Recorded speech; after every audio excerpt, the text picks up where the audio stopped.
welcome back to my channel, and after a very long time I'm meeting you, and in this video we are having very interesting topic, that is human insulin. But before proceeding, I just want to clear about hormones, because this is related to something hormone. Hormones is a non-nutrient chemical substances which act as an intracellular messenger and present in a trace amount in our body. Means hormones is basically a chemical substances which is responsible for the physical and the mental development of our body. And these hormones are produced in a very trace amount, means बहुत ही कम amount के अंदर बन रहे हैं. It's a hyposecretion, and hypersecretion ultimately causes some disorder that we have already discussed in my previous video.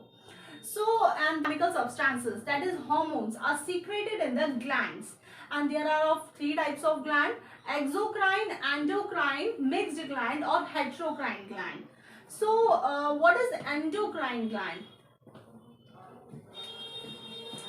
Endocrine glands are the glands which are ductless.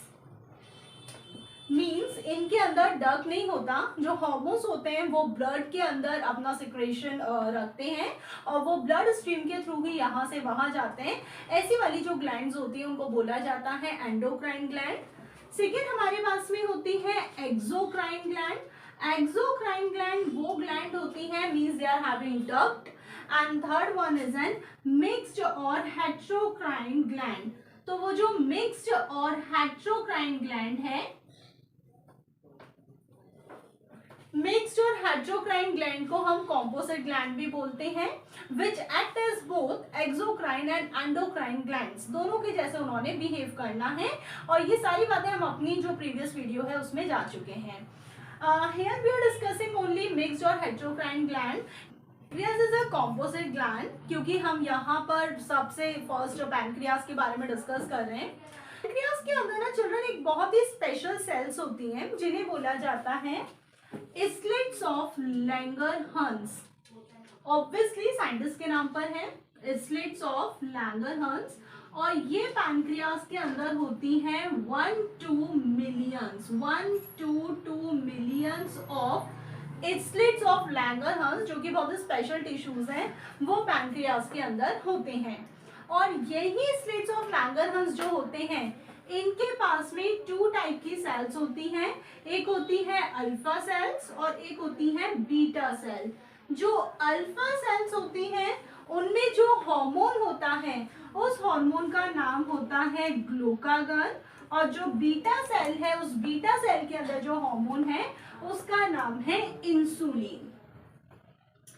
क्योंकि pancreas के अंदर special cells हो गई, as I have shown in figure, slits of Langerhans जो कि 1 और 2 million सी है, उसके अंदर अल्फा सेल्स और बीटा सेल्स है. अल्फा सेल्स में ग्लूकागन है, while beta cells contains insulin. अब हम सबसे पहले बात करते हैं अल्फा सेल जिसमें ग्लूकागन हार्मोन है. गाइस, ग्लूकागन हार्मोन को हाइपरग्लाइसेमिक हार्मोन भी कहते हैं, और ये जो हार्मोन होता है ये दो प्रोसेस करता है, ग्लाइकोजीनोलाइसिस एंड ग्लूकोनियोजेनेसिस. अल्टीमेटली अगर आप नोटिस कर रहे हैं ये ग्लूकोज का फॉर्मेशन कर रहा है. ग्लाइकोजन को भी ग्लूकोज में चेंज करना, ग्लूकोजिनोलाइसिस, एंड अमीनो एसिड और फैट्स को भी ग्लूकोज में चेंज करना. बेसिकली ये हमारे ब्लड के अंदर शुगर का लेवल इंक्रीज कर रहा है, और मीन्स ग्लूकोज का लेवल इंक्रीज कर रहा है, and it's act on the adipocytes and the hepatocyte. Adipocyte जो फैट स्टोरिंग टिश्यूज होते हैं उनको बोला जाता है, एंड हेपेटोसाइट जो लिवर सेल्स है उन पे काम करता है. इसलिए क्योंकि ये हमारे ब्लड के अंदर शुगर का लेवल ज्यादा कर रहा है, इसे हम हाइपरग्लाइसेमिक हार्मोन कहते हैं, और इस कंडीशन का नाम हो जाता है हाइपरग्लाइसीमिया. तो हमारे ब्लड में शुगर का लेवल रेज करने के लिए यही वाला हार्मोन रिस्पॉन्सिबल है. सेकेंड हमारे पास में जो बीटा सेल में हार्मोन है वो है इंसुलिन, और वो ग्लाइकोजेनेसिस करता है, मतलब जो ग्लूकोज होती है उसको ग्लाइकोजन में कन्वर्ट कर रहा है. जैसे ग्लूकागन जो था वो हाइपरग्लाइसेमिक हार्मोन था, वो शुगर लेवल इंक्रीज कर रहा था, और जो इंसुलिन है वो शुगर लेवल डिक्रीज कर रहा है, क्योंकि उसने ग्लूकोज को ग्लाइकोजन में चेंज करा, इसलिए वो हमारे पास में हाइपोग्लाइसेमिक हार्मोन है. हाइपोग्लाइसीमिया हो जाती है ये, और ये हमारे ब्लड के अंदर से शुगर का लेवल कम कर रहा है. तो means we can say these two hormones which is glucagon and insulin, they are jointly maintain the homeostasis of the sugar in our blood. क्योंकि जहां ग्लूकोज जहां ग्लूकोज का लेवल ग्लूकागन इंक्रीज कर रहा है तो वहीं उसके एंटागोनिस्टिकली उसके ऑपोजिट में इंसुलिन उसका लेवल डिक्रीज कर रहा है.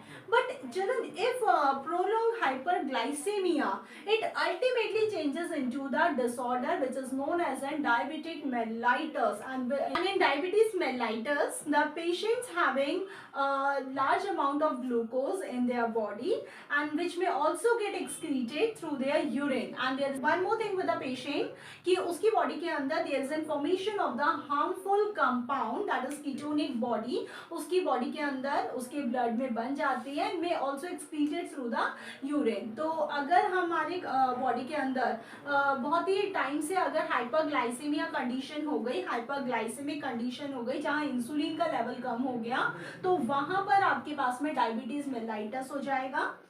डायबिटीज मेलाइटस अगर किसी को हो गया, मीन्स जो patient, the patient who are suffering from this disorder, they have to treated with the insulin therapy. And what is this insulin therapy? Now we are discussing about our main topic. Now अब हम अपने main topic पर आते हैं, वो है insulin. क्योंकि diabetic patient जो हैं means who are suffering from diabetes mellitus, उनको इंसुलिन थेरेपी देनी है. गाइस, इंसुलिन थेरेपी का क्या मतलब है? इंसुलिन थेरेपी का मतलब हमारे पास में ये है कि जब कुछ टाइम पहले जब हमारे पास में रिकॉम्बिनेंट डीएनए टेक्नोलॉजी नहीं थी, बायोटेक्नोलॉजी और जेनेटिक इंजीनियरिंग जैसी इतने बूम टेक्निक्स हमारे पास में नहीं थी, from where we have obtain the insulin. हम लोग इंसुलिन लेते थे from the slaughter pig and cattles, वहां से लिया जाता था. यस, उनकी बॉडी के पैनक्रियास में से इंसुलिन लेकर और जो डायबिटिक पेशेंट्स थे उनको दिया जाता था. लेकिन इसमें प्रॉब्लम क्या आई? फर्स्ट प्रॉब्लम जो हमारे पास में आई, slaughtering of animal is not ethical. Sometimes immune response of the some people is not taking as an insulin in a very good way. कुछ लोगों का जो इम्यून रिस्पॉन्स था वो उसको नहीं ले पा रहा था, उसके अगेंस्ट वो डेवलप हो रही थी एलर्जीज, इम्यून रिस्पॉन्स अगेंस्ट में काम कर रहा था.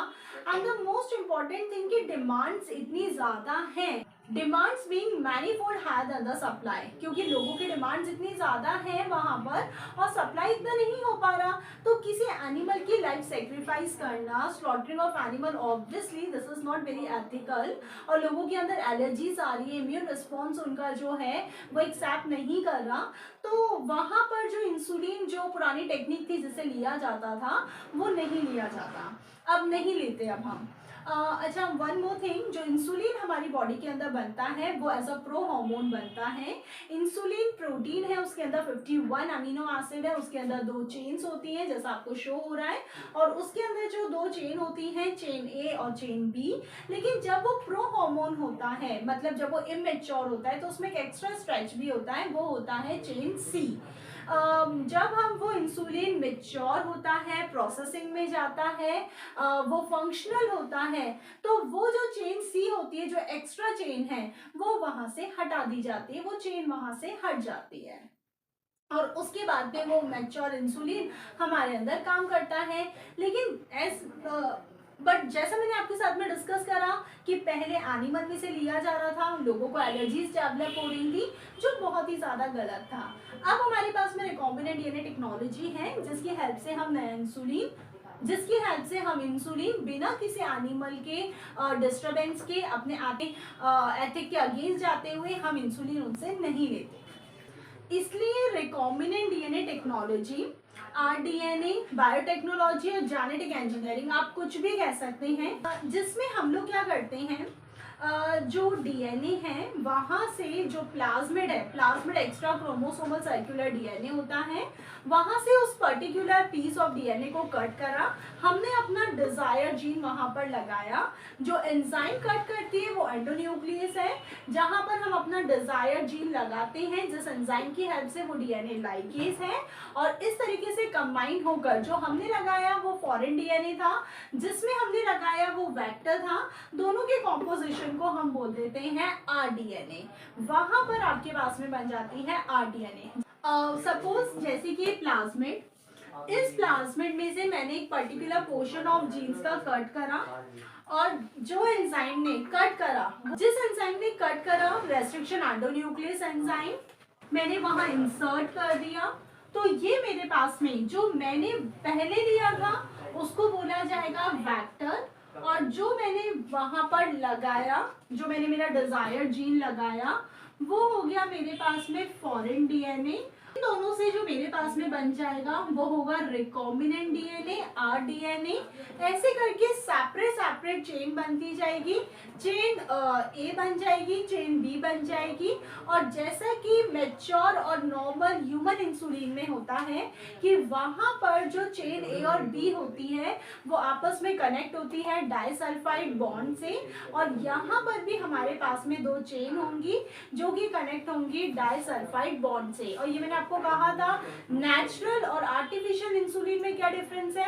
आर्टिफिशियल इंसुलिन हमने बनाया, लैब में प्रिपेयर करा, दोनों चेन्स को कंबाइन कर दिया। और जो नेचुरल वाला है उसमें 3 चेन है। हमने सी वाला जो होता है, जब इंसुलिन प्रोसेस होता है, जब वो प्रो हार्मोन से मैच्योर हार्मोन बनता है, तो जो एक्स्ट्रा चेन सी होती है वो रिमूव हो जाती है।